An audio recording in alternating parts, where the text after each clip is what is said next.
नमस्ते। आज हम देखेंगे 5 ऐसी चीजें जो आपको याद रखनी है जब आप लॉकडाउन के दरमियान या लॉकडाउन के बाद घरों से बाहर निकलते हैं कोई भी चीज लेने के लिए। तो जुड़े रहिए आखिर तक। चलिए शुरू करते हैं।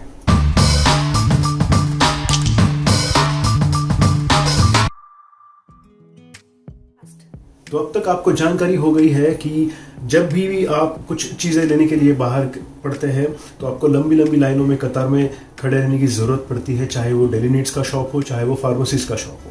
हाल ही में मैं भी एक ऐसे ही शॉप में डेली नीड्स के लिए एक लंबी लाइन में खड़ा था और तभी मैंने देखा कि मेरे ही कुछ दूर एक नौजवान, हट्टा कट्टा नौजवान चक्कर आके गिर गया।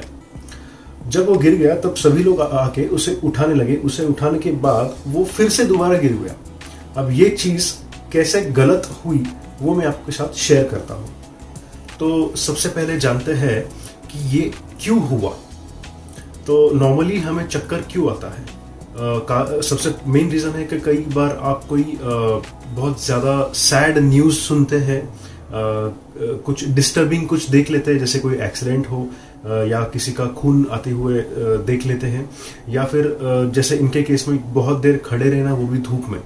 अब बायोलॉजिकली हमारी बॉडी में क्या होता है, इस सिचुएशन में हमारे ब्रेन का जो ब्लड सप्लाई और ऑक्सीजन सप्लाई है वो एकदम से कम हो जाता है और बॉडी क्या करती है कि ब्रेन को ब्लड और ऑक्सीजन सप्लाई करने के लिए हार्ट रेट जो है वो बढ़ा देती है, जिसके वजह से बॉडी बाकी के पार्ट्स जो नॉन वाइटल पार्ट्स है वहां से वो खून लेके पूरा ब्रेन के तरफ लाने की कोशिश करते हैं। इसके वजह से क्या होता है कि हमारा जो मसल्स है और बाकी बॉडी पार्ट है वो वीक हो जाते हैं और हम अनकॉन्शियस हो जाते हैं, बेहोश हो जाते हैं। इन शॉर्ट होता क्या है, जब आप बेहोश होते हैं तो एक जान लीजिए आपकी जो ब्रेन का ऑक्सीजन सप्लाई है वो बहुत कम हो जाता है। तो आपको क्या करना है, जब कोई बेहोश हो जाता है तो उसे उठाने की कोशिश बिल्कुल ना करें। उसे सुलाइए, पूरा सुलाइए और उसके जो पैर है उसे ऊपर उठाइए। तब क्या होगा कि उसके ब्रेन के तरफ ब्लड फ्लो बढ़ेगा, ऑक्सीजन फ्लो उसके ब्रेन को जाएगा और फिर उसे होश आएगा। उसके साथ साथ आपको क्या करना है कि पानी लेना है और उसके आंखों पे छिड़कना है जोर से। और फिर याद रखिए उस इंसान को धीरे धीरे ऊपर बिठाना है और फिर धीरे धीरे उसे खड़ा करना है। एकदम से उसे बिठाना या खड़ा नहीं करना है। उसके बाद उसे छांव में रखिए, छांव में जाने दीजिए और वहां पे उसे पानी पिलाइए। और अगर आपको लगता है कि आपको खुद को चक्कर आने वाले हैं, समझ जाता है अपने आप को कि हाँ मुझे कुछ ठीक नहीं लग रहा है, तो आपको क्या करना है, तुरंत छांव में जाना है, नीचे बैठना है और अपने सिर को दोनों पैर के नीचे, पैर के अंदर लेके नीचे झुक के बैठना है। जब तक आपको अच्छा ना फील हो तब तक उसी पोजीशन में बैठना है, पानी पीना है। तो बस पॉइंट नंबर 1 और सबसे इंपॉर्टेंट यही बात थी कि अगर आपको खुद को चक्कर आता है या किसी और को चक्कर आता है तो आपने उस टाइम पे क्या क्या जरूरी चीजें करनी चाहिए। दूसरी इंपॉर्टेंट चीज है, आप घर से निकलते समय हमेशा अपने साथ पानी की बोतल साथ में रखिए, क्योंकि जो मैंने चक्कर की बात इससे पहले अभी किया था तो उसका एक सबसे इंपॉर्टेंट रीजन है डिहाइड्रेशन। और अगर आप धूप में काफ़ी देर अगर लाइन में खड़े रहते हैं, पानी नहीं पी रहे हैं, तो बॉडी पूरा डिहाइड्रेट हो जाती है और फिर आपको उसकी तकलीफ सहनी पड़ेगी। तीसरा इंपॉर्टेंट पॉइंट, अगर आपको टाइप 2 डायबिटीज़ है या आप डायबिटीज़ के लिए इंसुलिन ले रहे हैं तो ये आपके लिए है। याद रखिए, अगर आप डायबिटीज़ के लिए दवाई ले रहे हैं तो दवाई का काम होता है कि आपका बॉडी का जो शुगर लेवल है वो कम लाना।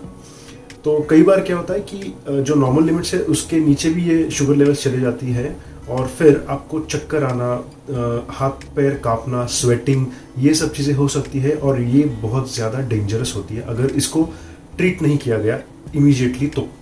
तो इससे बचने के लिए आपको क्या करना है, जब भी आप घर से बाहर निकलते हैं, आपको पता है कि धूप और वो सब है, तो आपके साथ एक कोई छोटा सा चॉकलेट, टॉफ़ी, कैडबरी या अभी वो ग्लूकोन-डी का ग्लूको बोल्ट्स करके आता है, वो आप बिल्कुल साथ में रखिए। और जब भी आपको लगता है कि मैं लाइन में खड़ा हूँ और मुझे स्वेटिंग आ रहा है, डिस्कम्फर्टेबल लग रहा है और कपकपाहट आ रहा है, तो आप तुरंत वो खा लेना है, जिससे आपका ब्लड शुगर लेवल बढ़ जाए और आपको नॉर्मल फील हो।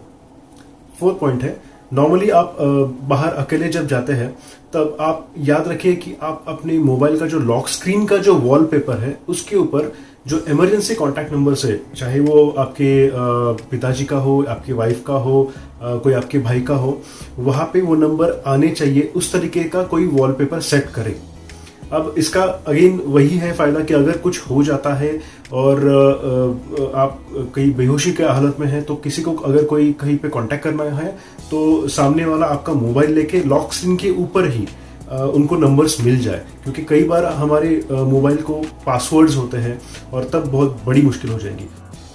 और पांचवा इंपॉर्टेंट पॉइंट है कि जब भी आप घर से बाहर निकलते हैं तो आप एक लिस्ट बना लीजिए कि आपको क्या क्या लाना है, और जितना हो सके तो आप एक ही शॉप से सारी चीज़ें लेके आना है। मतलब ऐसे नहीं कि कुछ चीज़ें एक शॉप से ले लिया, फिर अभी दूसरे शॉप में जाना है, वहाँ पे जाके दूसरी चीज़ें ले लिया। तो आप पॉसिबली एक ही जगह से सारी चीज़ें लाना है कुछ दिन के लिए। जो आप हमेशा यूज़ करने वाले जो ब्रांड्स हैं वो आप थोड़ा सा दूर रखिए। जहाँ पे जो चीज़ मिल रही है वहाँ से लेके आइए और फिर यूज़ करिए। फॉर एग्जाम्पल, अगर आप जैसे अमूल का ही दूध पीते हैं तो अगर वो शॉप में अमूल का दूध नहीं है, कोई दूसरे ब्रांड का है, ले लीजिए। तो बस यही 5 पॉइंट है जो मुझे लगता है काफ़ी ज़रूरी है अगर आप बाहर जाते हैं घरों से। तो इसके अलावा अगर आपको लगता है कोई और ज़्यादा प्रिकॉशंस लेने हैं, कोई ज़्यादा और कोई पॉइंट्स आपको दिमाग में आ रहे हैं, तो मुझे बिल्कुल कमेंट सेक्शन में बताइए। और अभी के लिए बस इतना ही, मिलते हैं नेक्स्ट वीडियो में। Stay home, stay safe, thank you.